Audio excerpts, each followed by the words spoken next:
कहानी की शुरुआत में ही हम देखते हैं कि आयशा वर्मा नाम की एक लड़की अपने हस्बैंड गुरु के लिए एक मैसेज छोड़ती है। उसके बाद गुरु आयशा को कॉल करता है और वो लोग जब बात कर रहे थे तब अचानक घर में एक मास्क पहना हुआ आदमी घुस जाता है और वो आयशा पर अटैक करता है और फिर वो आदमी आयशा को खिड़की से नीचे फेंक देता है। उसके बाद आयशा के अंतिम संस्कार में सीबीआई ऑफिसर आदित्य राठौर आते हैं और वो ये कहते हैं कि जल्द से जल्द उन लोगों को आयशा के कातिल को ढूंढना पड़ेगा, नहीं तो गुरु सब कुछ बर्बाद कर देगा। उसके बाद फ्लैशबैक में गुरु के पास्ट के बारे में दिखाया जाता है। गुरु गोवा में गैंगस्टर सीजर के लिए काम करता था। सीजर ने बचपन में गुरु को ट्रेनिंग दिया था और गुरु के माँ बाप के कातिल से उसे बदला लेने में भी उसने मदद किया था। देवू नाम के एक लड़के को मारने के लिए गुरु को अरेस्ट किया जाता है, लेकिन पुलिस ज्यादा कुछ नहीं कर पाती है और गुरु को आसानी से बेल मिल जाती है। इसी दौरान गुरु आयशा से मिलता है।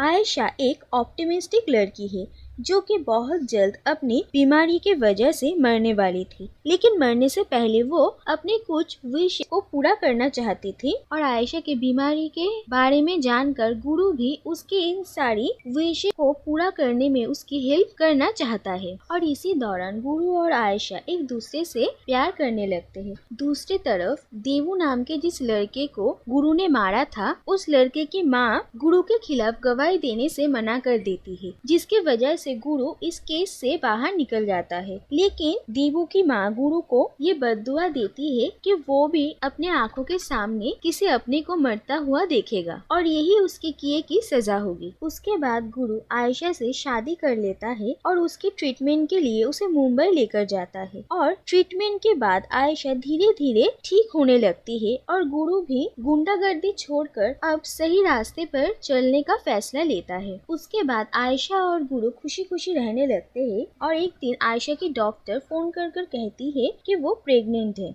और उसी दिन गुरु का जॉब के लिए इंटरव्यू भी था। आयशा डिसाइड करती है कि गुरु के इंटरव्यू के बाद वो उसे इस बारे में बताएगी, लेकिन इससे पहले ही उसी दिन आयशा की मौत हो जाती है। इसी बीच हम राकेश नाम के एक मिडिल क्लास अनसक्सेसफुल आदमी की कहानी भी देखते हैं, जिसकी बीवी उसे बिल्कुल भी भाव नहीं देती है और बात बात पर उसकी इंसल्ट करती है, लेकिन राकेश फिर भी अपनी पत्नी से बहुत प्यार करता है। लेकिन हर दिन की अपनी इस बेइज्जती और नाकामयाबी के वजह से वो काफी फ्रस्ट्रेटेड था और वो अपने इसी फ्रस्ट्रेशन को निकालता है उन दूसरी औरतों पर जो कि उससे काफी रूडली बात करते हैं और इन्हीं औरतों में एक थी आयशा। जिस दिन आयशा की मौत हुई थी उसी दिन सुबह सड़क के खड्डों के वजह से अनजाने में ही आयशा राकेश पर चिल्ला देती है और उसके बाद राकेश उसके घर जाकर आयशा को मार डालता है। दूसरी तरफ गुरु आयशा की मौत से बिल्कुल टूट चुका है, लेकिन वो आयशा के कातिल को भी ढूंढने निकल पड़ता है।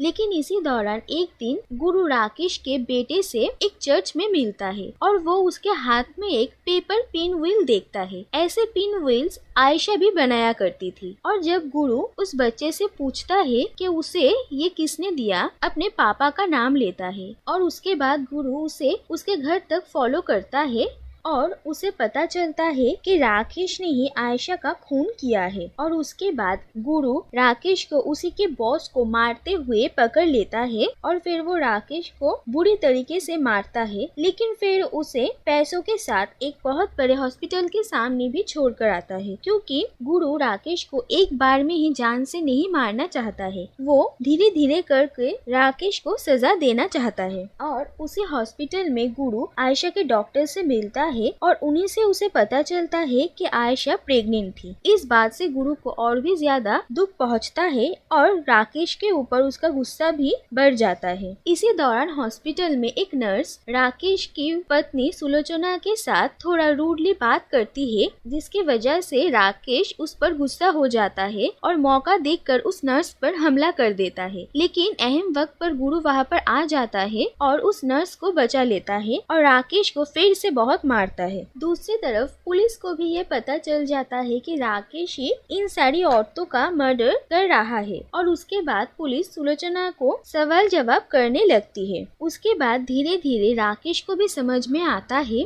कि गुरु उसे के हाथों खून हुई आयशा नाम की लड़की का ही पति है और अब वो उससे इस बात का बदला ले रहा है। उसके बाद राकेश गुरु को फोन करता है और उसे कहता है कि उसे पता चल गया है वो कौन है और वो उसे धमकी देता है कि वो अब आयशा के पिता को भी मारने वाला है। और गुरु जल्द से जल्द आयशा के पिता के घर पहुंचता है, लेकिन वहां जाकर देखता है कि राकेश पहले से ही उन्हें मार चुका है। उसके बाद राकेश गुरु के घर से ही सीबीआई ऑफिसर आदित्य राठौर को फोन करता है उसे अरेस्ट करने के लिए, लेकिन वो गुरु को इसके बारे में बता देते हैं और फिर गुरु घर में जाकर राकेश को देखता है और राकेश कहता है कि वो चाहता है कि गुरु उसे मार डाले ताकि वो सुलोचना के नजरों में ऊपर उठ जाए, क्योंकि सुलोचना इस बात पर यकीन नहीं करती है कि राकेश ने किसी का खून भी किया है और अगर एक बार गुरु ने राकेश को मार दिया तो सुलोचना और बाकी सबको यही लगेगा कि वो निर्दोष है और गुरु ने ही ये सारे खून किए हैं। और उसके बाद गुस्से में गुरु राकेश को बुरी तरीके से मारने लगता है। तभी गुरु को सीजर का कॉल आता है और वो कहता है कि आयशा का बदला लेने के लिए वो गुरु की मदद करेगा और वो अभी राकेश के ही घर में है और उसके बीवी बच्चे को बंदी बनाकर रखा है। और फिर वो सुलोचना को मार डालते हैं और सीजर कहता है कि राकेश के बेटे को वो गुरु के लिए बचा कर रखता है, गुरु आकर ही उसे अपने हाथों से मारेगा। और फोन में राकेश और गुरु ये सब कुछ सुनते हैं और सुलोचना को मारने के बाद राकेश को काफी गुस्सा आ जाता है और फिर वो गुरु को मारता है। और ऐसे ही हाथापाई के दौरान गुरु और राकेश खिड़की से नीचे गिर जाते हैं और सड़क में राकेश एक गाड़ी के नीचे आ जाता है और उसकी मौत हो जाती है। उसके बाद गुरु राकेश के घर में जाता है, लेकिन राकेश के बेटे को देखकर उसे अपने बचपन की याद आ जाती है और वो उसे मारता नहीं है। और आखिर में ये दिखाया जाता है कि गुरु ने मनीष को अडॉप्ट कर लिया है और अब वो उसके साथ मिलकर आयशा के बाकी बचे हुए विश को पूरा कर रहा है।